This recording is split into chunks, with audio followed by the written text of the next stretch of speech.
All right, Julius, we're back another Saturday, the Watchdogs on our Black Media Network. We have a lot of guests here today, and so welcome, welcome, welcome. How's your weekend going, Mr. Hall? Everything is going great. Everything is going great. Got a bunch of young people here, and with our old selves to tell us what needs to be done to give them control of this country, because evidently we are doing a bad job, and we need to start handing over the baton to them. And they're going to tell us today what their issues are and what we need to do to help them. Salim, your mic is muted.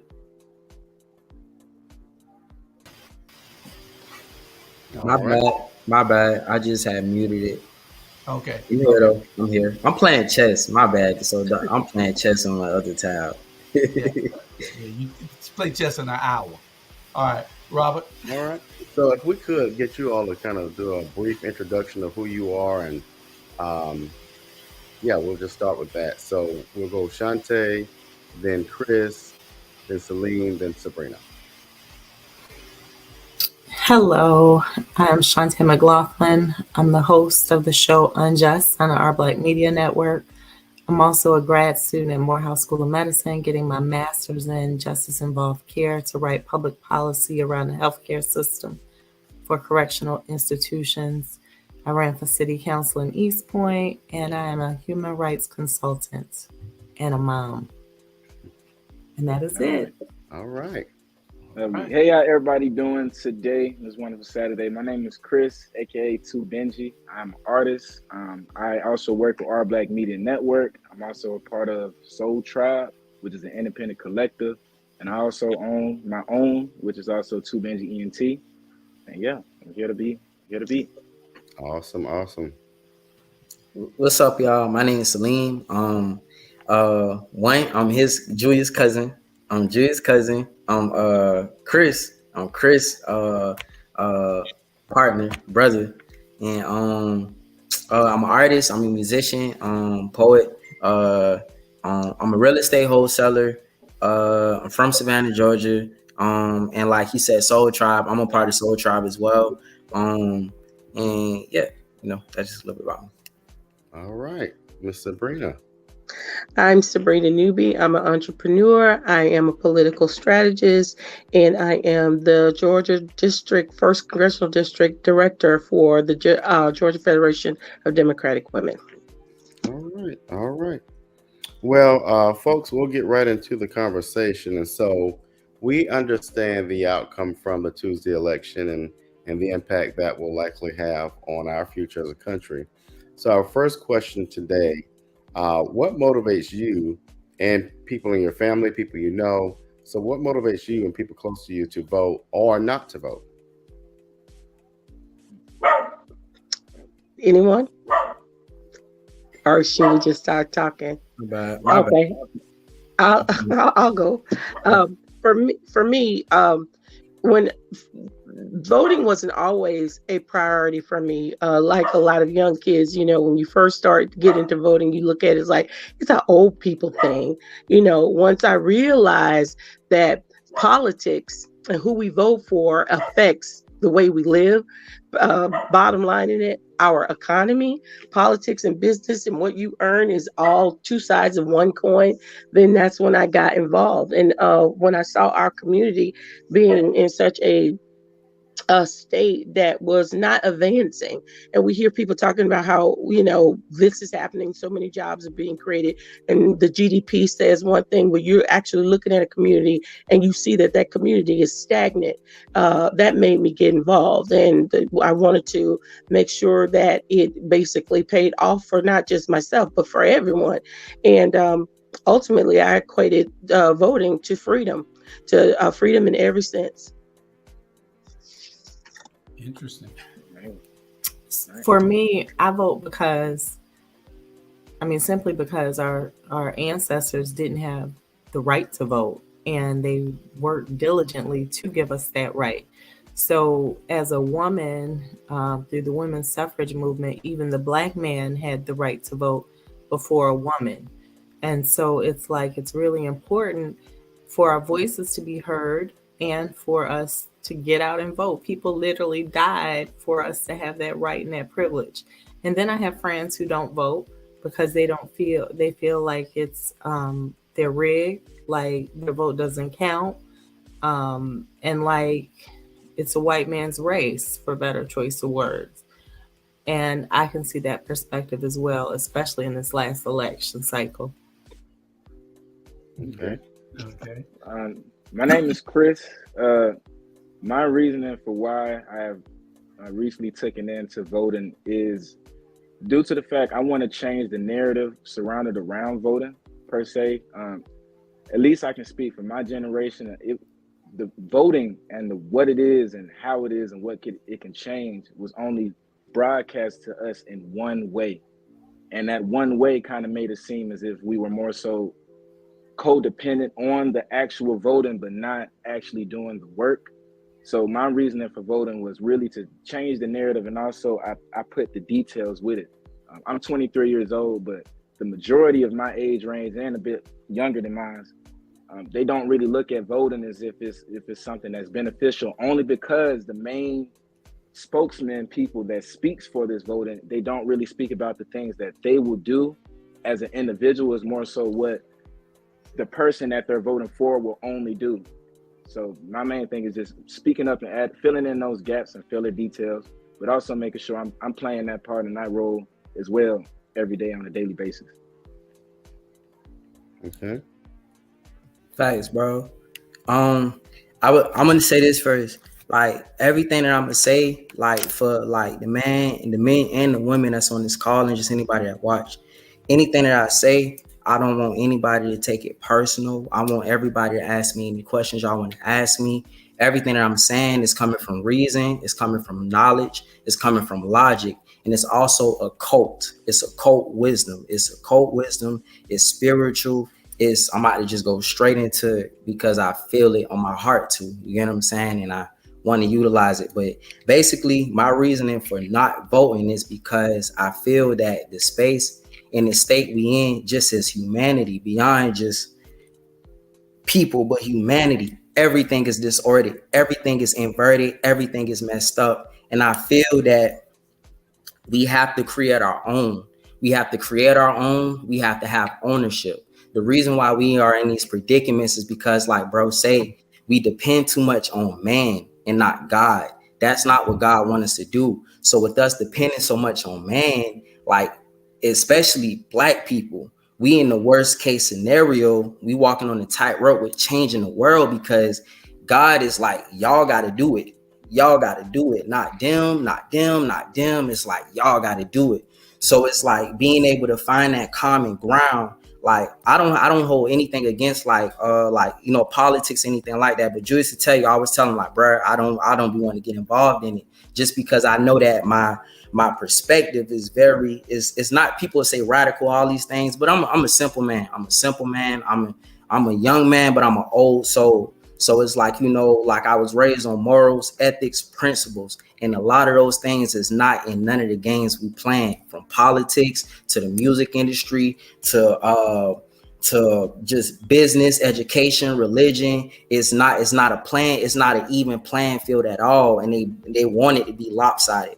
So like for people who see things the way that I do, or who have perspectives that's like in the same realm as mine, I can speak for them. They don't want to vote because they know the truth. And what I mean by the truth, not just the things that they put on the news, but the things that's about to be revealed, that's starting to be revealed, and that's going to be revealed within the next couple of years, and how these people in cahoots with these people tied in with these people over here controlling this over here, and they know these people. You get what I'm saying? It's a mess. So those things are being revealed slowly but surely. So a lot of people that's like think like me beyond my age, they don't participate in voting because of that. And then the people that is my age that's not doing it, they just like on some like surface level, they just like, okay, like this stupid. That's it. You know what I'm saying? So it's like with them, they don't have a real necessarily reason. For me, I have an actual reason, and I have evidence and things that I can pull up beyond just videos and books and stuff. Like I have real life situations, I have experiences, I have other people experiences who can testify and say like, okay, you get what I'm saying? Like it's a system. We going against a machine. It's a whole system and machine that's like rigged and set up, and traps over here, booby traps over there, trap over here. So if you figure this out, I got a trap for you right here. So it's like it's all goes back to us being able to come and detach and take ourselves away from the system and create our own system. Even if we have to, they like everybody's saying right now, they stole everything from us and they built everything off of us, our energy and what we know and all these other different things. So it's like beyond just taking that back, we are human beings, and we are also creative individuals, and we are also superconductors. We are God's children. So we have the ability to channel, and we have the ability to bring new things on earth instead of repeating the same cycles and doing things that's outdated. And a lot of these things that we're doing is outdated. It's old. It's outdated. And they taking advantage of that, and they taking advantage of just the people and keeping our people in that same cycle and loophole of the same thing every other year. Slay. We got you. I brought you on here just so we could hear that. I want everybody to hear what you were thinking. But you do understand that when you see that you all have a problem with the group that percentage that you're saying that you all know what's happening. Okay, what is the solutions? Give us the solutions to how we can help you. We heard all the problems. We heard all the issues. And another thing, you do know that when you get that group together, y'all got to vote, right? Y'all got to vote on who's going to be the boss, on who's going to be the leader. Y'all got to vote. So voting is crucial to everything that you do in your life. So you got to understand that it is a vote. that takes place every time you do anything. Even when you ask your Libby what you want to eat, it's a vote. She gets a vote. You see what I'm saying? So you have to be a part and engage in order to change things. If y'all don't say anything or she don't say nothing, you don't say nothing, where y'all going? Y'all ain't gonna eat nothing. So you got to be able to be engaged, is what I'm saying. But if you, after a while, you can tell us what you think are some things that we can do to help change this, because sitting back won't do it. You know. Mm-hmm. That's Facts. You 1,000%. And like Beautifully said, brother. Yeah. Like to answer your question, like delegations. We got to start delegating. Like we got to start delegating, and like we have too many people in rooms that don't need to be in these rooms. Like Chris to tell you ourselves, like just what experiences we've been having as a collective. Like infiltration is real. Like infiltration is real. I see how our ancestors, they had so much trouble beyond just in the 50s, 60s, 70s. I could see how it was so much division and confusion, even just within the community of whatever organization or movement it was, because of the infiltration. You don't know who's sent by God, and you don't know who's sent by the devil. You get what I'm saying? And the only thing that can really actually expose that is actions. So it's like, I feel like going back to like for example, like how we on this call and only we are on this call. That's how it should be. Like as far as with like you say, voting. I think that with our people, we still are continuing to look on the outside for the solution when the solution is on the inside. It all starts at home. Home is the temple, is the body, is the church. This is home. So it starts in the heart, and being able to work and do and change and do the things that you need to do, that God wants you to do, and just live a fruitful life. And then once we finish with ourselves, and then it goes to the next individual and the next individual. And then that's when slowly but surely we can start to create a new community, our own communities. You get what I'm saying? Instead of us just still like Kanye, like everybody talking about the Jewish people, Jewish. Then everybody saying we the original Jews, the Hebrew Israelites and stuff like that. And those things are factual, but it goes back to like, what are we arguing for? The original Hebrews and the Israelites, it's a real light. But the original Israelites and stuff like that, they were slaves as well. You see what I'm saying? So it goes back to like, what are we actually arguing for right now? All these people did was just study everything that we did, tricked us out of our sovereignty and light, and then came back and reversed everything and used it, and then made us basically like Minister Louis Farrakhan said, basically made us think like them, basically made us act like them, basically made us live like them, so forth and so on. But just on the like system time though, I really do think it's just time for us to create our own system. We have the ability, we have the people, we have the money, we have the resources. Everybody, it's just the actual point of just being driven to do it. It shouldn't have to take so much blood. A lot of blood has been shed behind all these things. A lot of blood. So it's 7 people on this panel, right? You got to make it a little bit shorter. Okay, my bad, bro. My bad, but that's all I got to say though, right there. If we could get, we appreciate Sabrina, you. if you would, I would love to hear your response to that. Yeah, my bad. Are you good? You good, brother? You good, brother? You good? Sabrina, I think you're muted. You muted. I want to thank is this Sakim. I want to thank him for just being a young man that's having an interest in politics and having a voice in the struggle. And I appreciate everything that he said. But let me just say this. We are, in regards to politics, I'm a big believer of separation of church and state. I'm a big believer of that because a lot of people seemingly think that, as America was formed, it was formed on Christianity, and that was just not the case. A lot of the founding fathers, if you will, were not Christians. So I'm a big believer in separation of church and state. However, if we're going to specifically talk about a community, I do believe that we have to empower our community to basically know its power and know what they can do within that power. Now, that's going to take a village. And that's going to take a real strategy to make folks understand that. But in regards to politics, I think one of the reasons that the black community has disengaged from voting is because of three words: the Great Migration. Now, you all are pretty much familiar with that. It started in 1900s and it continued, supposedly ended in 1970, but it hasn't, because black folks are still leaving rural southern states to go to bigger cities or go up north to find better opportunities. That's still happening. And meaning we're leaving our communities to go, it's becoming dilapidated, and a lot of businesses are coming in, and that's how gentrification is starting, and that's how our children don't have a future in the home that they were raised. So we have to bring that back, understand that we have every right to look for better opportunities, but the opportunity is right where we are. And we just have to be able to build on that. And I understand that everybody's not going to have that same mindset. And unfortunately, that's okay.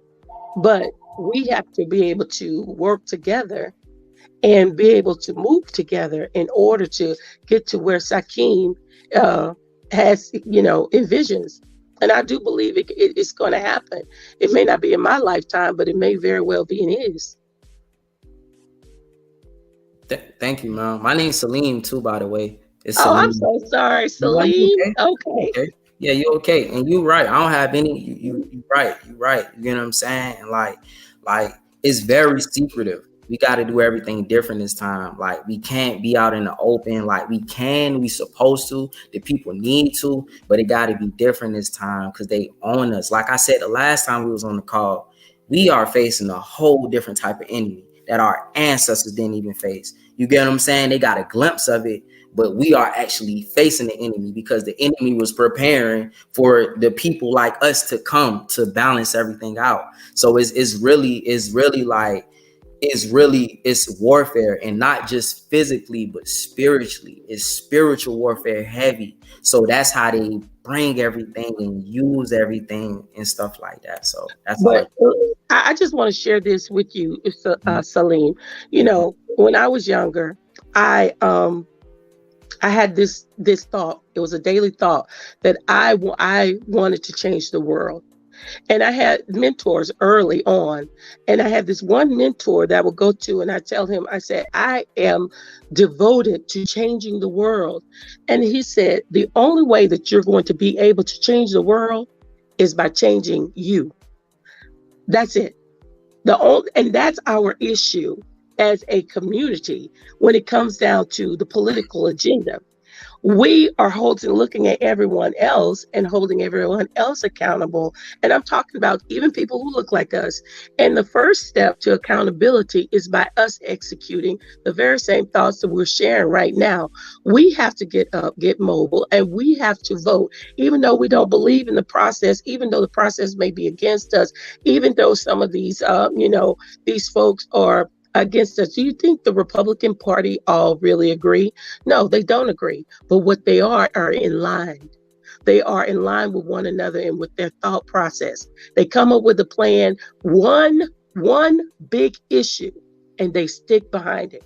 And that's what they wedge through their communities and make those people rally behind them to get those candidates in power, to continuously help them stay in power. That is what we need to do. And how do we do that is the question. That's the question.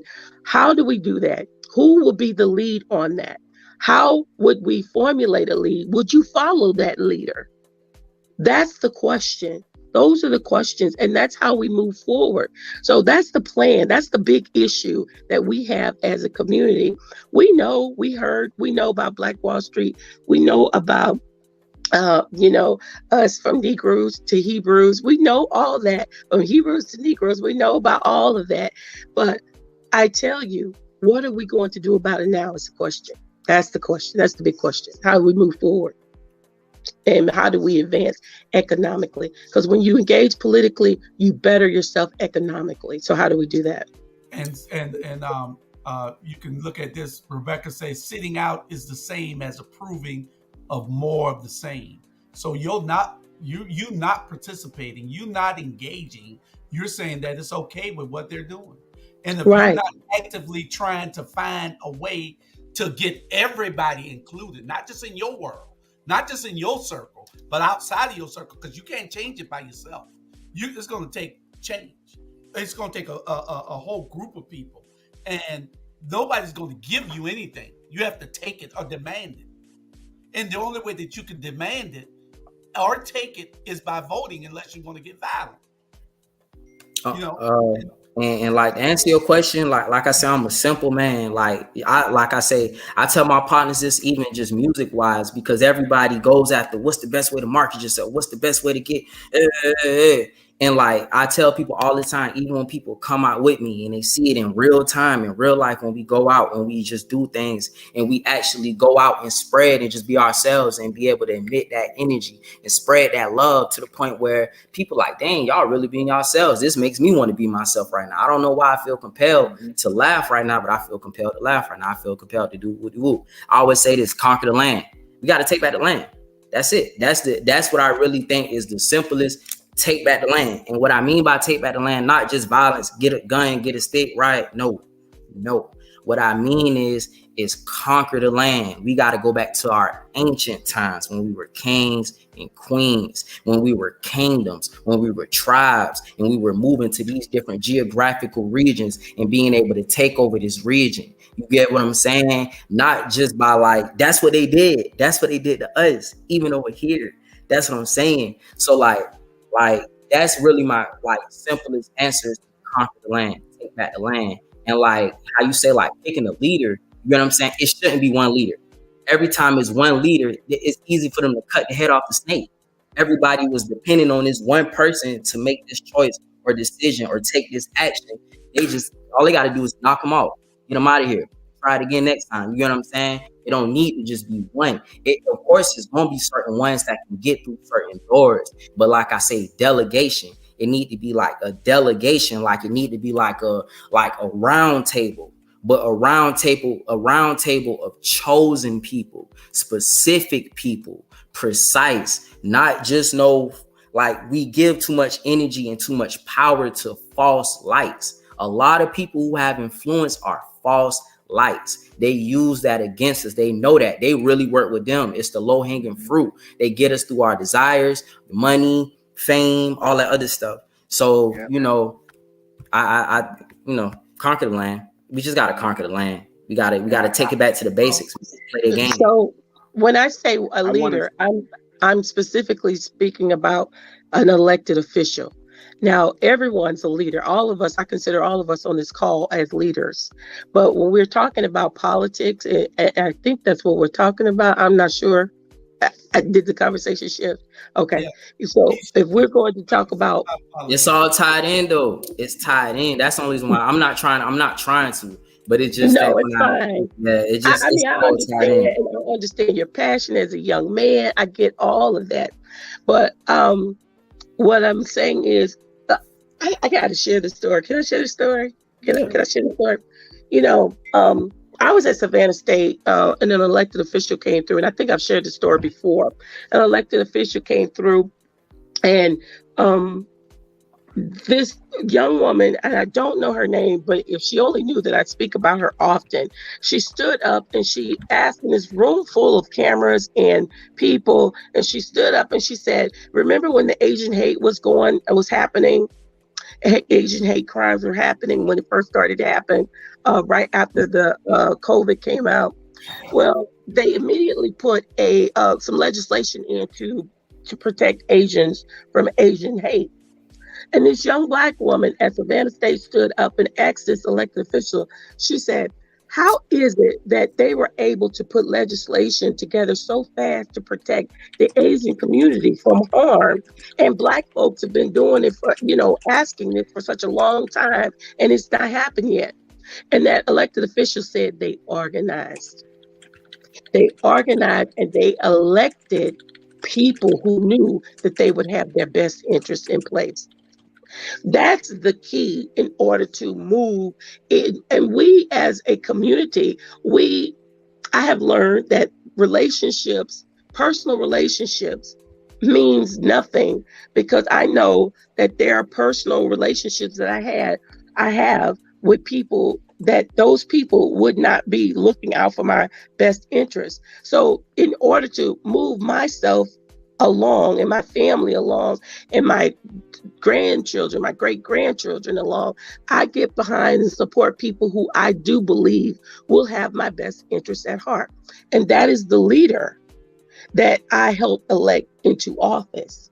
Now, am I a leader in the community? Yeah, of course I am.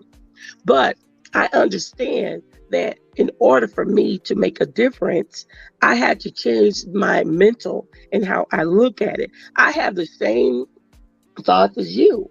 But when it comes down to politics, people are not ready to, they're barely ready to embrace something new. And you have to really work the terrain and know the terrain in order for those people to get behind you. So we have to be able to get good people, not people that we like, not people that we go to church with, not people that we went to third grade with, not because I live next to their mama and them. We got to get people who are capable of moving the needle for the Black community, moving the needle for any underserved community along. And that's how we be able to begin to create the Black Wall Streets again. We be able to go back to our spiritual awareness again as a whole, as a collective. But right now, we are so shattered and we're so fractured. We're all over the place. And we need to understand that we have to start to find and listen to those voices of reason in order to move the needle. Because Celine, I want you, within the next 20 years, I may not be here, but I could see you being in an elected office as that elected leader. So this is what we have to do for now. Your knowledge, it infuses me. And my knowledge, I'm hoping to pour into you. So you could take what I say back into your young youth community, and I could take what you say back to mine. And then we move the needle. We build on that. Now the question is, what would be the next steps? How do we build on it? Does that make sense? Yes, it does. Chris was about to say something. Yeah, well, for one, everybody's been saying some phenomenal things for a fact. I wanted to say that it's a few different things, but one thing that I do want to say, things such as like what we're doing right now, bringing these real conversations to the table and not being afraid to have an opposing conflict.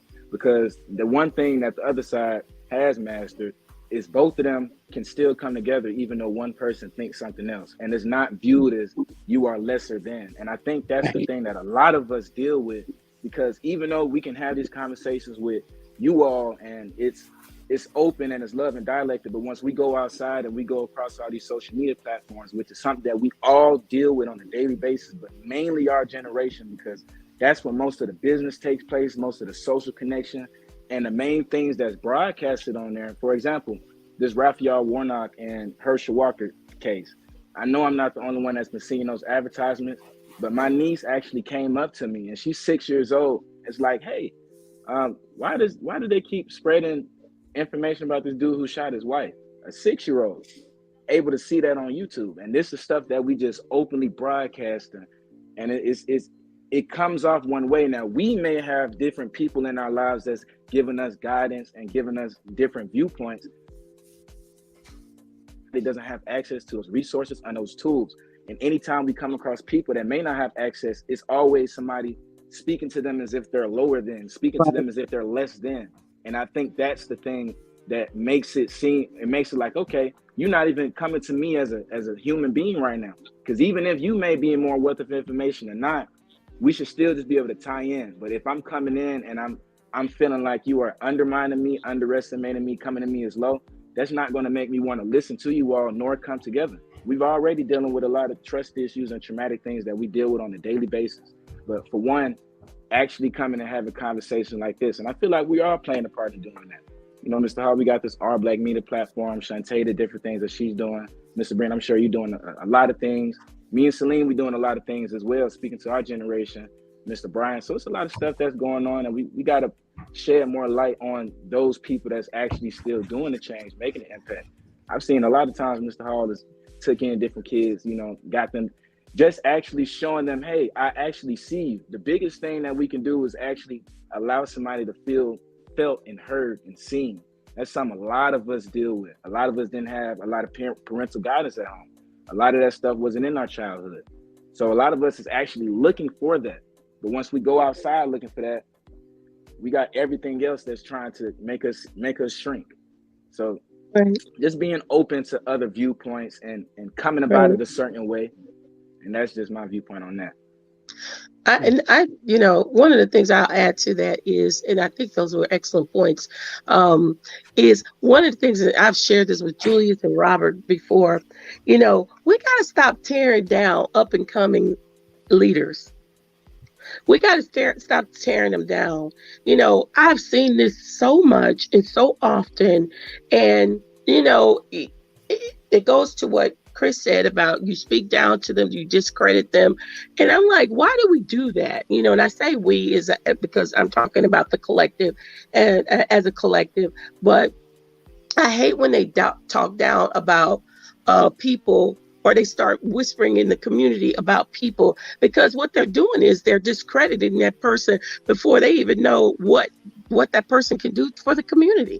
That person may be able to do a lot for the community, but we have to put our personal selfishness aside, because our personal selfishness, it basically harms the community further.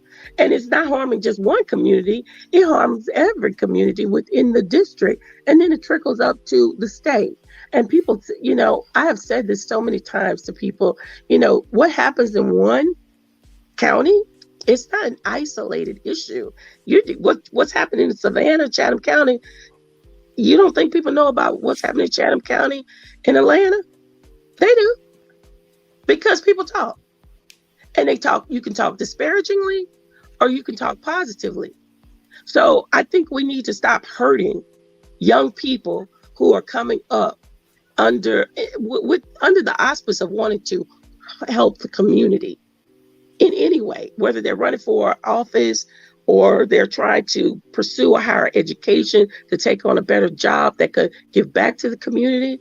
We got to stop harming those young folks that are coming up and speak good on their name. And if someone does try to speak disparagingly against them, because I may have just said I want Celine or Chris to take office in the near future, people will hear that and they'll say, no, he's not a good person. He doesn't know this or he doesn't know that.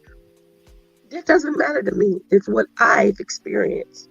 And if you've experienced goodness, and if you understand that that person has the capacity to take us to the next level, cheer that person on and stand your ground. That's how we get good leaders in these elected positions. All right, Robert and Shantae ain't say nothing yet, so I know we're going to commercial Listen. break in a minute, but this is real good. This is what people need. Exactly. And so Robert and Shantae, after the break, I guess we'll hear from y'all too, and what ideas y'all have that we can put and pour into these young people so that we can make a change in this entire country. We'll go to commercial and we'll be right back.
so Shantae, it's on us. One of the questions that I think would be really interesting to talk about is around generational issues. And so, what I mean by that is, seniors might find it more intriguing to lean into Social Security as a voting issue of importance, while Chris and Salim or their generation might lean into more of abortion rights and human rights as a priority. What are your thoughts around that? And does that make sense, or does that show up in the voting booth? So there's a couple of things that I have to say. One, returning to what Miss Sabrina was talking about when she was talking about the Asians and how that impacts us in voting rights now.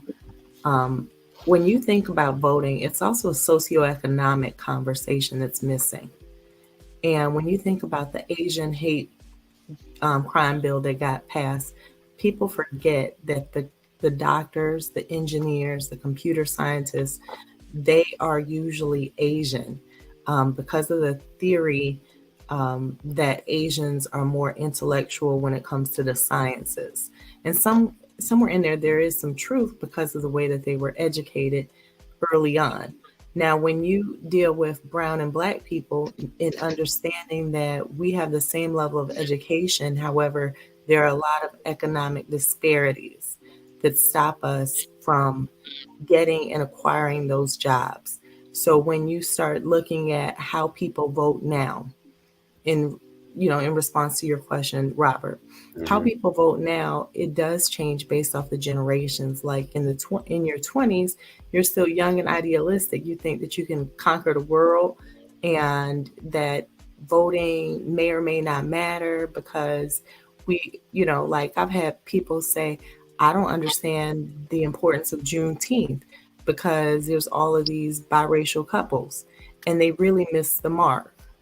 And so when you look at things like the socioeconomic conversation and equity in wages, and where the wage law needs to be changed so that it's livable wages. What's Right, livable in Atlanta and livable in Savannah and livable in Statesboro aren't going to be the same. So changing things to livable wages, changing things so that they stop grouping us like in black communities where we go to work, we work the same jobs, the same amount of hours, but our homes aren't valued as much as if we were in a white community. right, So when it comes to topics that impact the conversation I'm in, like I'm in the Roe versus Wade conversation as well, because I also look at the fact that 700 that women incarcerated has gone up by 700% in the last 20 years. So when we start having conversations like that, as it pertains to Roe versus Wade, as it pertains to 1 out of 4 people in Georgia have been incarcerated, when we start looking at real data and statistics and coming up with solutions from the data and the statistics, not our emotions and our feelings, then voting changes. The way that we vote, who we vote for, all of it changes. Because if you look at this past election, Warnock and Stacey Abrams ran some piss poor campaigns. And I don't know if it was because of a conversation that we weren't privy to in rooms that we weren't in. But this runoff between Herschel Walker and Warnock should not be taking place because we have these good old boys, black boys, that they put in office or try to put in office to go against people who actually can make a difference. I believe that Warnock can make a difference in our communities. He's been making a difference, but you put a distraction in place. And people who aren't educated around voting practices, they fall for the distraction. And I'll just say this and then I'll let it go with what Sabrina was talking about when it comes to our elected officials, as far as people saying things like Martin Luther King, Malcolm X, Beyonce, Jay-Z, Lou Rawls. If they couldn't survive controversy, if they couldn't survive gossip, then they wouldn't be where they are. What takes us out at this level will take us out at every level. Biden, Harris, they deal with the same thing of people having a rebuttal to a lot of things that they say, and even having smear campaigns to who they are personally. And so it's like, if we don't own who we are, every part of who we are, our past failures and our past successes, then we're really not being real. And I think there's some level of realness that could come with Warnock having a conversation about he and his ex-wife. So that's all I have to say. Thank you. Well, and when you were talking about that, there's a quote, and I can't remember the exact words, but Dr. King talked about that, in the fact that we are intertwined, and we can understand that, or if I throw a rock at you, Shantae, I'm throwing a rock at myself, and so, I mean, you hit the nail on the head with that, and so, speaking to the issue, I think the issues have gone off the table, and it's more about who wins and who loses. And we see this every day in Washington. It's not about compromise. It's not about making sure communities can thrive, or the next person is no longer homeless. It's about, what can I take away? What can I put in my pocket? What can I get more of? And we've got to change that narrative quickly, because I can remember a day growing up where there was compromise, and a piece of legislation would get passed, and there was a win-win, and we're not there anymore.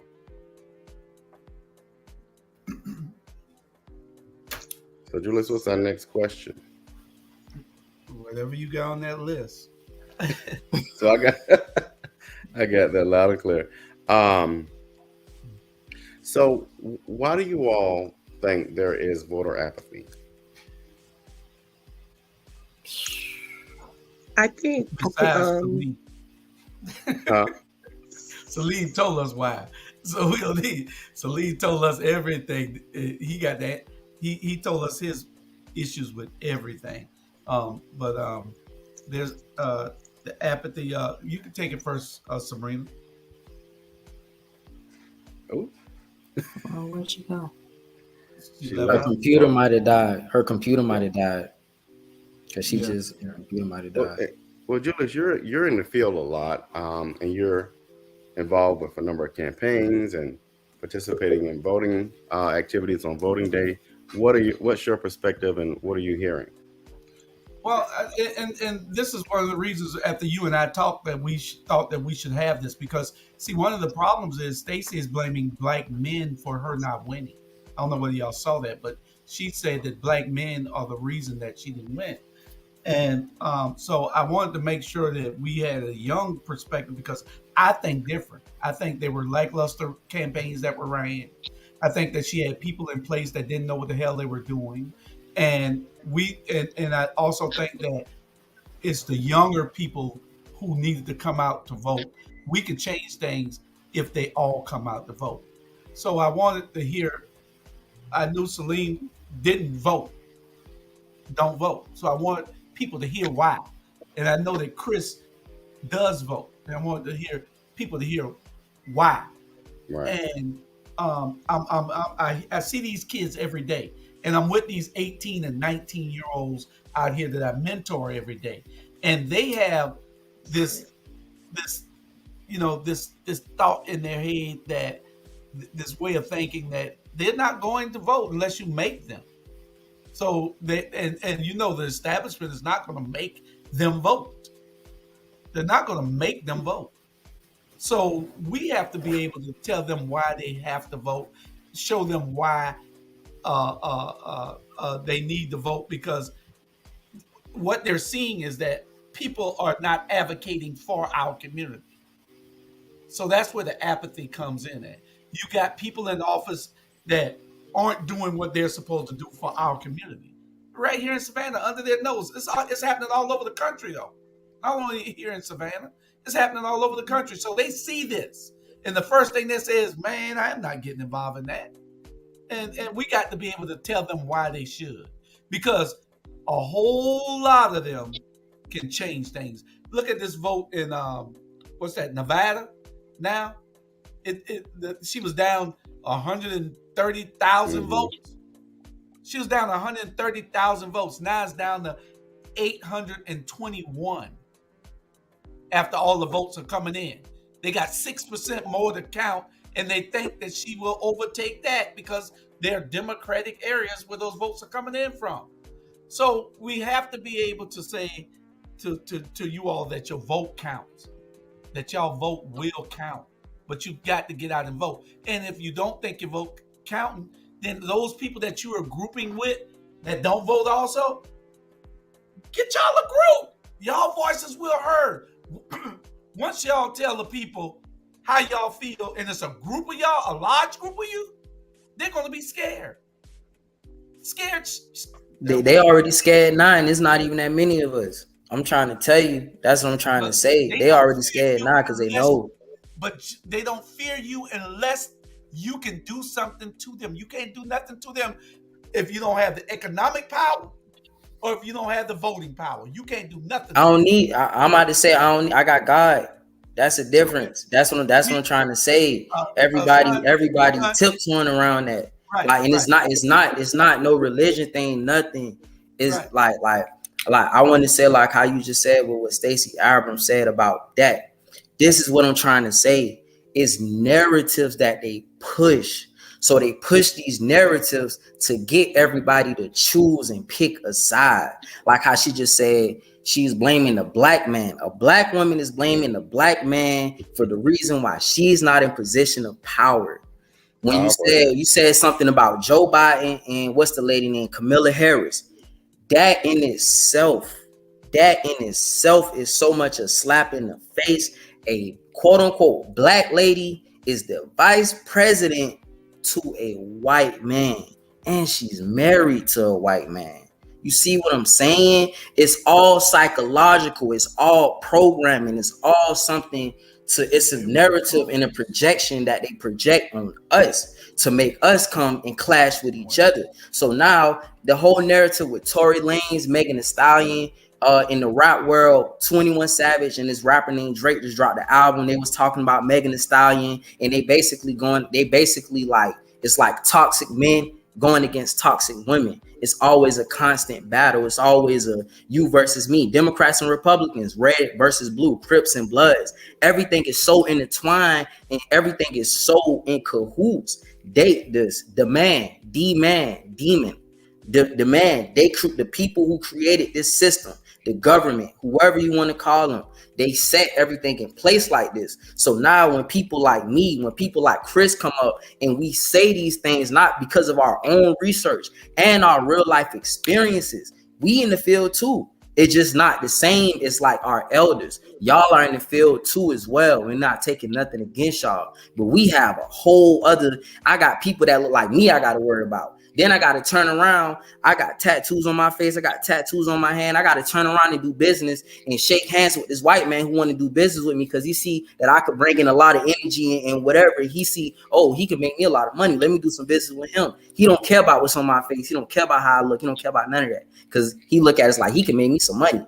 I could work with him. You see what I'm saying? So it's like I done had white people tell me the truth. That's what I'm trying to say. Like I always say that because like it's the programming that they programmed in us. It's hard, especially when it comes from people that's younger than us. Like, and it's nothing like I tell my grandfather this. My grandfather's a preacher. I tell him this all the time. You get what I'm saying? Like I was raised in the church. So my granddad was a part of the Nation of Islam. Like I was like around all of these different things to be able to just study and observe it. But it's like nothing won't change unless we have ownership, because that's what God wants us. That's why we on this land. Ownership. It's like we taking demands from other people. That's not God. That's not God. And another thing too, like the concept of God and what everybody just thinks God is. Like first, going back to like what you said, Miss Sabrina, ourselves, and with what you said, Miss Shantae, about being ourselves and being real. Nobody isn't being like, not nobody, but majority of the people hasn't been being real. Like in politics, in the music industry, and in sports, they haven't been being real. People was able to carry a facade, and that facade got them to these different places. So now the forces, the powers that be, God is causing things to happen to where these people are being exposed, to where these things are being exposed. So the truth is there. Now it's up to what we do with it and what we do with it and take and run with it, like what we do with this information and stuff like that. So like before you left, Julius, I just was talking about like how you said with Stacey Abrams and was saying that about the black man.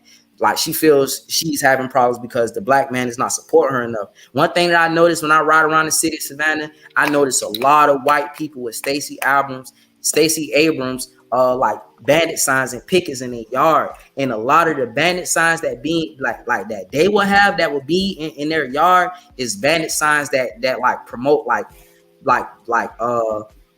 gay pride, stuff like that. It'd be things like that. It's all psychological. We so out of our natural order and element. We have to be centered and get back to center in alignment with that. But it's such a fight to just even be in that, because when you being real and authentic, people who not being real and authentic, they feel triggered. They get mad. They get upset. So they start to cast stones. They start to do things. So it's a legit battle. It's a legit war. You know what I'm saying? It's a legit war. You have to be strong-hearted, strong-minded, and all these different things. But you can go ahead, Miss Sabrina.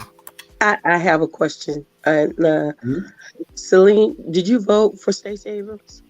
Not at all. Not at all. Then you what she said was correct. You didn't vote. But wait, listen to me, honey. I just want you to hear me what I'm about to say. I got you. We cannot speak about anybody else until we hold ourselves accountable personally. You cannot say what someone else is doing and you are doing the same thing. I'm not doing the same thing as her, though. No, I'm talking about in regards to the narrative that you're pushing, because if she says that your black men didn't vote, you didn't vote for her.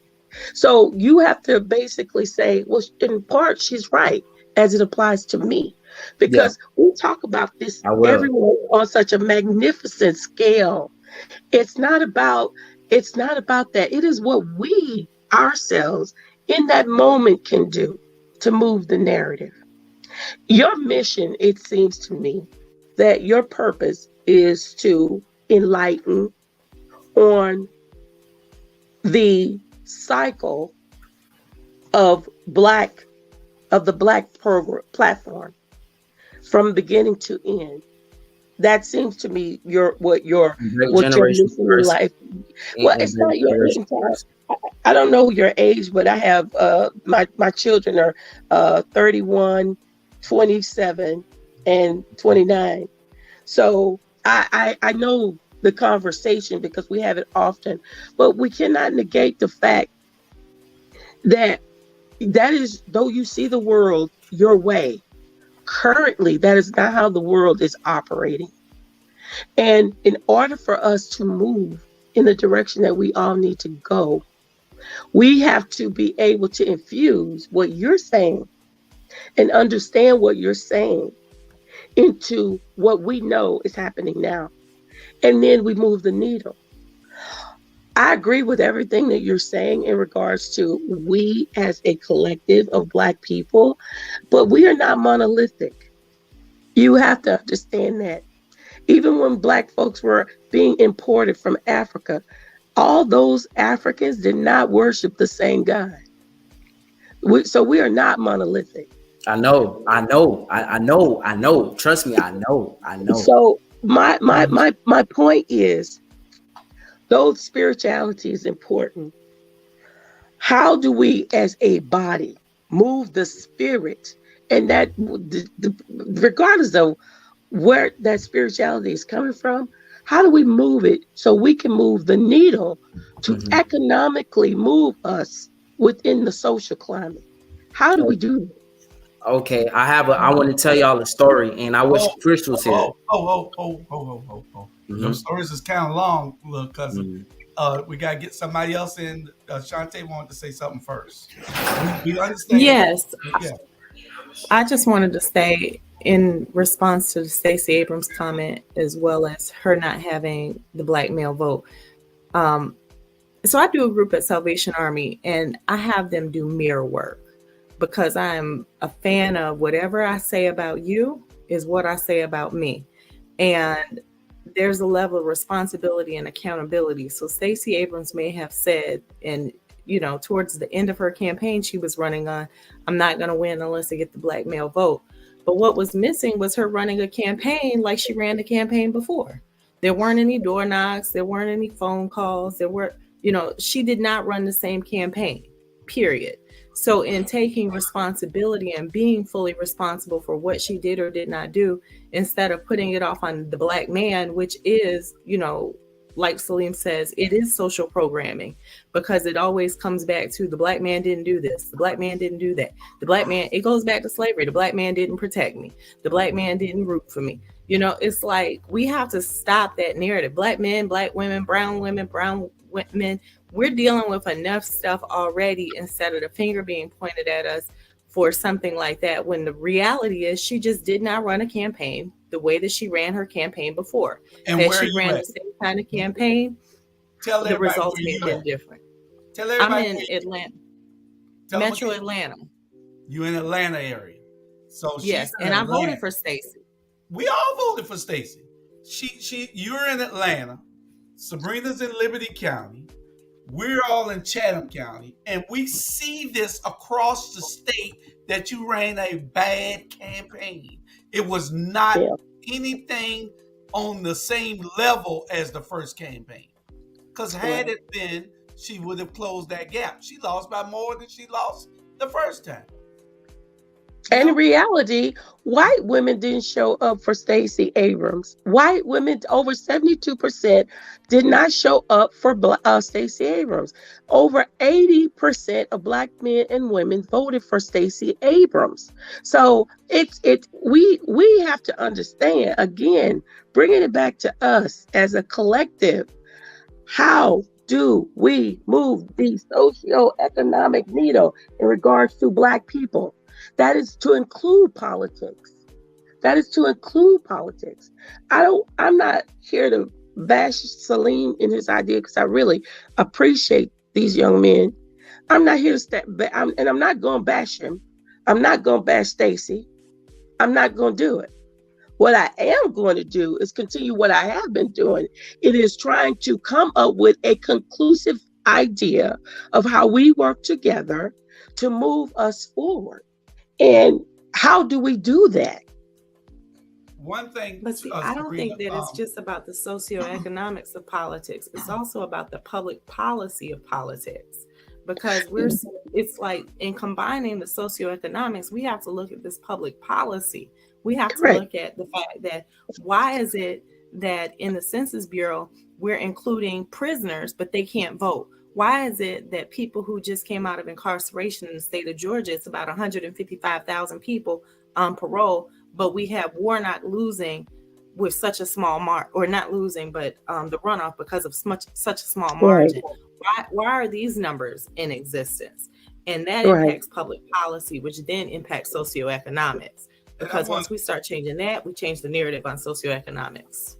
That's true. I want to say this too, that we're not bashing Stacey, but in order for you to correct something, you have to tell them what the issues are. You have to tell them what the problems are and what you saw that was wrong. It might seem like bashing. I voted for her, but I also know we all saw what kind of campaigns was ran. On both sides. On both sides. They had the money to do it. Now, those down ballot candidates didn't have the money to do it. Right. Now, and take what Dr. Tanya Howard Hall said. She connected with the city's cliques and not the entire community. Yes. One, it's a model that everybody got to use throughout this whole state. And that is the Derek Milo model. It's about winning. He don't care whether I got a problem with that guy. He want both of us on his team. He don't care whether I got a problem with that guy and that guy. He want all three of us on his team. It's about getting the job done. See, but when you come here and you listen to people who tell you don't go to that guy and don't bother that guy, then you're not going to get your full potential from what you're looking for. You're not going to get your desired outcome. So, you You die by it. When you fall on the blade, you die by it. And that's what this And I just saw a statement where someone says it's time to separate politics from economics. You can't. Politics and economics are two sides of the same coins, of the same coin. You cannot. And once you start, and once we can get the Black community to understand that if you want to eat better, you want to buy better, you want to live better, then you need to vote for someone that has your best interest so you can do those things. This is what I mean about, for a very long time. And let me go back because, I didn't give a very good introduction to myself because I'm not comfortable with talking about myself. But I am very comfortable talking about politics and economics. So, 8 years ago, I started a thing called the Liberty County Minority Chamber of Commerce. And I basically started that chamber basically on the idea of that Black folks who were in business needed to improve their business mindset. Because I was a successful business owner, I felt like I could give something back to the community. But it was pushed back. They didn't want that. They didn't want that. They didn't need that. So what I had to understand is, why was they pushing back? Because I could teach you how to brand and market yourself or whatnot, but is that putting food on your table? I mean, I can do that because there's so many levels of marketing. I can do that. But is that putting food on your table? Or should I be teaching you how to empower yourself economically? Because that's the freedom that you're really looking for. You don't need permission to go to a club, to socialize, to network. But you do need accesses to live independently. You do. So within 1 year, I became a entire regional chamber. In 8 years, that chamber went into 86 counties. Now, as I'm doing this, I'm also going to school for my doctorate in public administration. So I'm writing policy. I'm helping the community. I understand that in order for us to build and grow, we can't do anything without policy. If I'm an elected official, if you came to me and you asked me and say, hey, my road on my street is, I'm getting a lot of debris in my yard from this broken road in my street. Can you fix it? Well, I could say, yeah, but there's got to be some sort of policy, ordinance, legislation behind it in order to get you that thing. But I could also be that politician that's been elected because we don't want to engage in the conversation of politics and economics, that don't care, and say, I'm not doing anything for you. Yeah, I'm elected, but I don't care about your neighborhood. I don't care about you people. And you've heard people reference us as you people before with Donald Trump and some of these current Republicans that are being elected currently. So we have to start thinking in a way that is going to grow us. If we're going to talk about growth, we can't talk about growth. You're right, Shante, without policy. If we're going to talk about growth, you're right, we can't do it until we get our minds right, Celine. And if we're going to talk about growth, we can't do it unless we talk about economics, because they're all intertwined. And you're right, Julius. If we're going to talk about getting people in office, we can no longer afford to run exclusive campaigns. We have to talk to the people. I'm talking about there cannot be no dissension between the two of us. If I don't like you, it's okay. I'm going to put it aside because the job is to get Robert elected. That's the job. Because I know Robert has my best interest policy-wise, economically, and socially in place in his heart. And that's why he wants to see. We need better decision-making. We need better candidates. And we need to understand what politics is. It's not just about casting a vote. It's about your entire life. That's what it is. So I'm sorry. I just get a little bit passionate because I've been teaching this for 8 years. And for the first time in a long time, we've started to get our community to talk about economic development. Because I walked in those rooms where there are people that don't look like me. And if I ask them, what does economic development mean to you? They tell me building. They tell me real estate.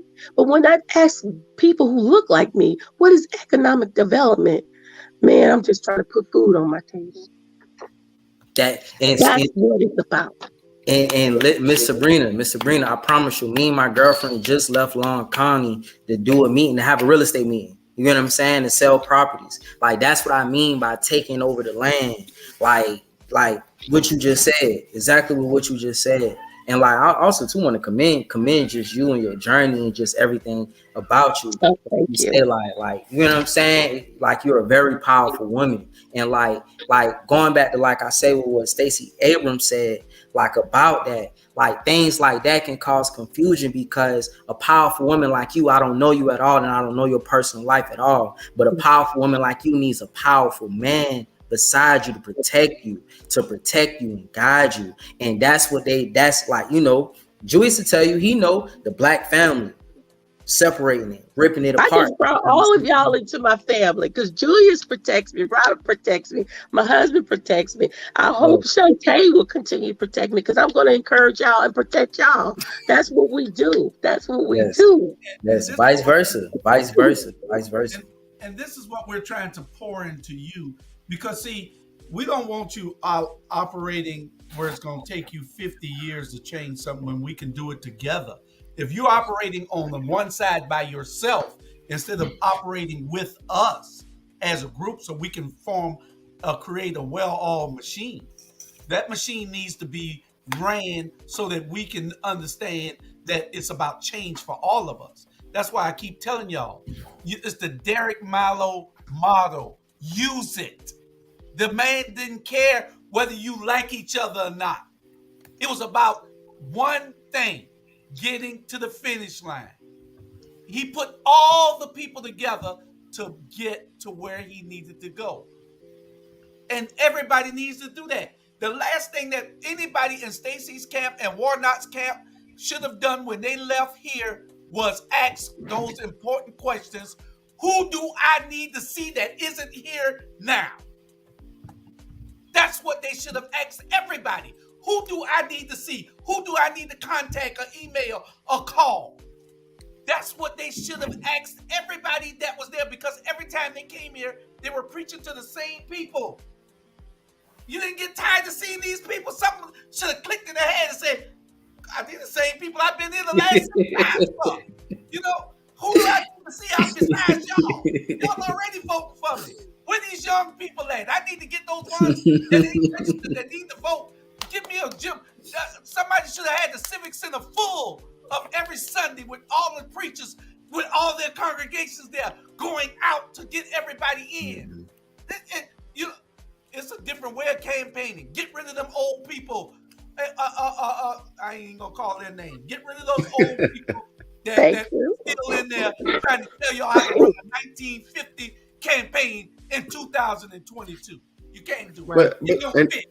And Julius, I thought about that too. I'm wondering if it was more about the money than it was about making those connections. Because, you know, a lot of times we'll see, you know, these politicians get in the room with these same people because they're going to drop 20 grand, 1,500, whatever. And that may have gotten in the way of really connecting with people who can't do that. So I get it, but it's not a great strategy. They was doing shows like rappers. Stacey Abrams, she was popping like a rapper. Right. You see what I'm saying? And even like literally, like it was an event that was here like last month. My girlfriend, she performed at it, and a bunch of artists in Savannah, like basically like what she was doing all throughout the country, meeting up with all these different rappers and stuff, Lil Babies and all this other stuff. Basically, it was a whole event like curated like for her campaign. And one of the dudes, like I'm gonna be honest with y'all, I'm not privy as far as with the names, everybody that's running and what's going on. But one of the dudes that was running, he was a white guy. He was there. I think he's a white guy. I think he's a Democrat. I don't know his name, but he was there though. He was the only politician that showed up. But like she didn't show up at all. And probably like a couple days later, my mom showed me a picture. She was at the Longshoreman Hall, like the same, like not if not the same week, the next week. So it's like things like that, like people like getting people in a large setting, getting a large group of people in a setting is powerful. It's actually a ritual.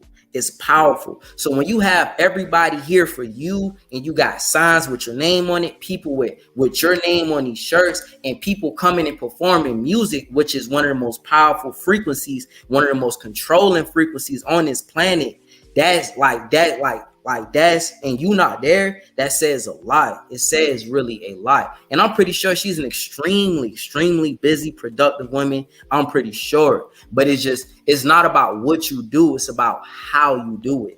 The details, the devil is in the details. People actions, like having that discernment. And the reason why I'm so passionate about this, I wish Chris was on this call, he could vouch. Like, we just had a serious moment. And if I tell you about it, Julius, you would get mad because it was involved not only with me, but with my girlfriend. You know what I'm saying? Your girl. You know what I'm saying? You know what I'm saying? Your daughter. So it was a moment though where the enemy was literally attacking us from every way.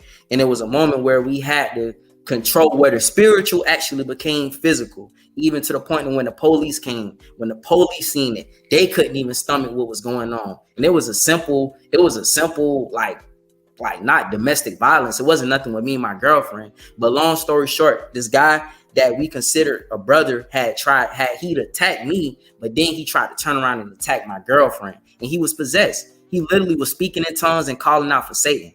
You get what I'm saying? We had to hold this man down for 15 minutes. I'm choking him. Like I'm like, bro, I will kill you. I could literally kill you with my bare hands. You get what I'm saying? Don't you ever disrespect not just my woman, this energy, this essence. And that energy that was inside of him, that demonic spirit that was inside of him was so low. It was beyond low. I was looking him in his eyes and seeing black. I didn't see anything. I seen black. And literally, like, even when the police came, they knew what it was. They felt it. And it took for my passion for them to actually feel it. It was irritating them that I was so passionate about what was going on. From the black police officers to the white police officer. Literally, the white police officer, you could tell he's the head one in charge, the white man. He's like, after I'm talking, he wouldn't look me in the eyes at all. He just walking, pacing back and forth. He finally looks up. Well, what do you want us to do? I'm like, what you mean? I'm like, get him out of here. What do you mean? What I want y'all to do? We shouldn't be doing y'all job.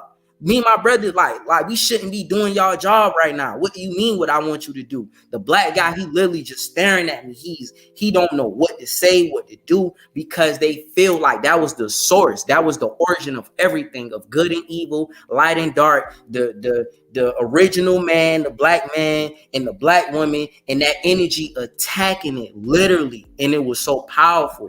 And in that moment, we stood our ground and we passed that test. But the reason why I bring up that story is because going back to Stacey Abrams and just that statement, is so much going on in the world, and just that separating the black man and the black woman when we need each other, when we're supposed to be with each other. So, and this is why we need young people like you all on shows. See, we didn't have this 4 or 5 years ago the way that we have it now. This just isn't happening just in Savannah or Chatham County or in this region. It's everywhere. But y'all voices can be heard everywhere. You're silencing your voices when you fail to tell everybody what you're feeling. Nobody hear you. It's like a tree falling in the forest and nobody's there to hear it fall. Does it make noise? So you have to be able to come out and tell those stories, even though when I try to get you to cut it off because you're going to a different story. But there were two other things. There was another person that also, Robert, that did the Derek Milo model, and that was Sonia Jackson. Mm-hmm. Sonia Jackson didn't care whether the people she had working for her liked each other. All she wanted you to do was do the work. You know, you got to be able to touch all the bases when you're talking about whether you want the collective to be a collection of votes for you. It can't be if you're not talking to everybody. You got to talk to everybody. Those who like you and those who don't like you. There were more commercials on all those people they showed those commercials to, where they spent hundreds of millions of dollars for, didn't even vote for them. Didn't even vote for them. They could have came into the black community and had us to get these people out with that money. You know, they paid everybody who does this type of work to do the right work to get the vote out. But they were on the TV all day, every day, ad nauseum. I got sick of seeing it because I knew it was worthless advertisement. When you could have went and put it on the ground in the communities and did something to get the vote out. You know, she lost by 300,000 votes. All she needed was 160,000 of those. 160,000 of those votes, she win. Just take half of them from it. Yeah. She win. But the thing is, they didn't even, when they came here, neither one of them came to the Chatham County Democratic Committee. Now, Sabrina, I'm not bashing them. I'm telling them what they did wrong so they can get it right. And I want to say, losing the governor's race. I'm tired of losing in races that I know we should win. All these people that get in these cliques, damn a clique. Get with people that gonna get you where you need to go. If they can't give you the desired outcome you're looking for, you don't need to be around them. Those people who were at those rallies don't bring nobody with them. Just them. They didn't advertise it. They didn't spread it on their pages to come out. You brought Spike Lee and what the other woman's name was? Lynn Whitfield. Mm-hmm. Lynn Whitfield should have been out to Georgia Southern, and Spike Lee should have been out to Georgia Savannah State. They all shouldn't have been on the same bus. Yeah. And I just want to say this just for y'all, just marketing. I do it because I'm forward thinking. I don't know what they doing. What's that?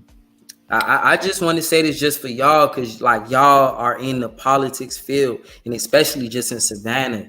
Savannah is important. They know this. This is why they come here. This is why they do certain things here. They know how important this land is. And in Georgia period, Atlanta especially, but Savannah as well. Savannah is like the origin. They know that. That's why they go so hard with Savannah, about Savannah, and all those things. You get what I'm saying? So like, I just want to say, with y'all being the politicians of Savannah and just this whole area, Chatham County, Liberty County, Southeast Georgia, period, like y'all are next. Y'all are really next. They don't want their spots to be taken by people like y'all. That's why they moving the way that they moving. That's why they do. It's like high school. Everybody in high school again. It's like high school. It's like, I'm gonna hang with the popular kids over here, or I'm gonna hang with, you know what I'm saying? Even though they share the same class as y'all, they just seen that you just did a class project with these group of people over here, and y'all got an A.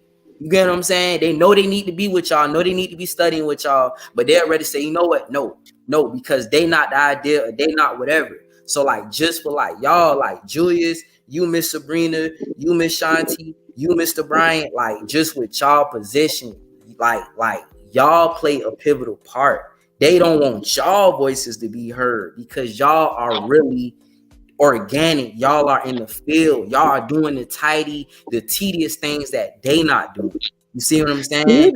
And y'all connected to individuals and beings like me and Chris. They not connected to people like us. They don't want to be connected to people like us. That's what I'm trying to say. They don't want to hear me say all this stuff. They don't. I already know this. That's why I moved the way that I moved. That's why I am the way that I am. I have a whole mission. But I have to move accordingly to, and I'm gonna make sure that I do. But we cannot focus on they, because we know what the game is, we know what the clicks are, we know whatever. You say we're up next, well, and what my focus is getting where we need to go so you can be up next. That's Right. how we need to operate.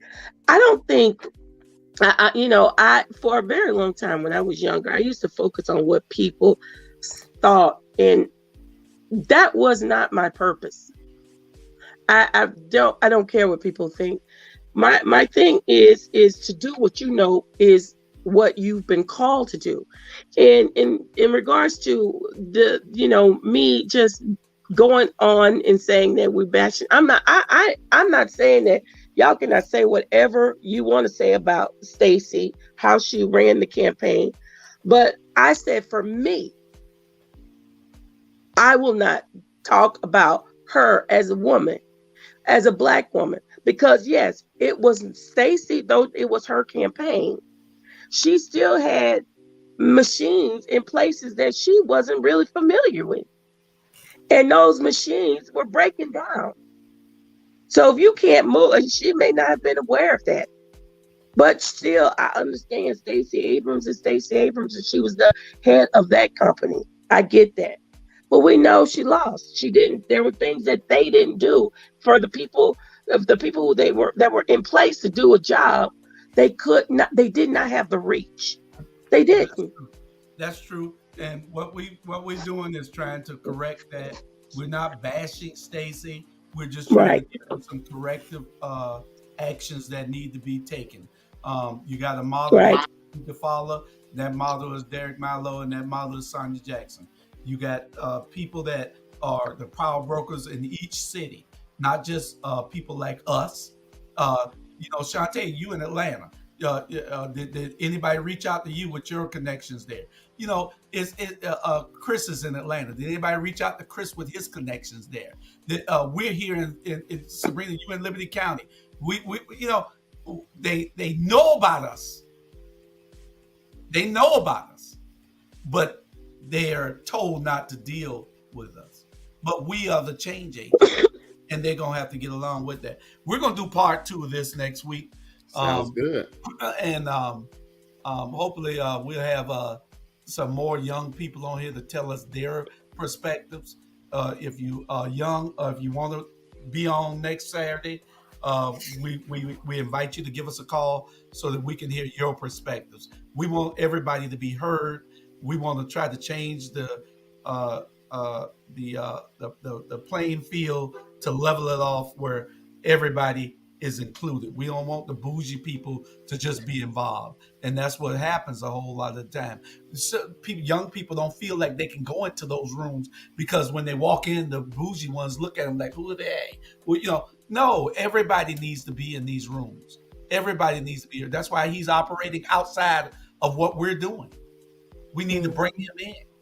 Hopefully he sees this. Hopefully Salim understands that we're all in the same boat.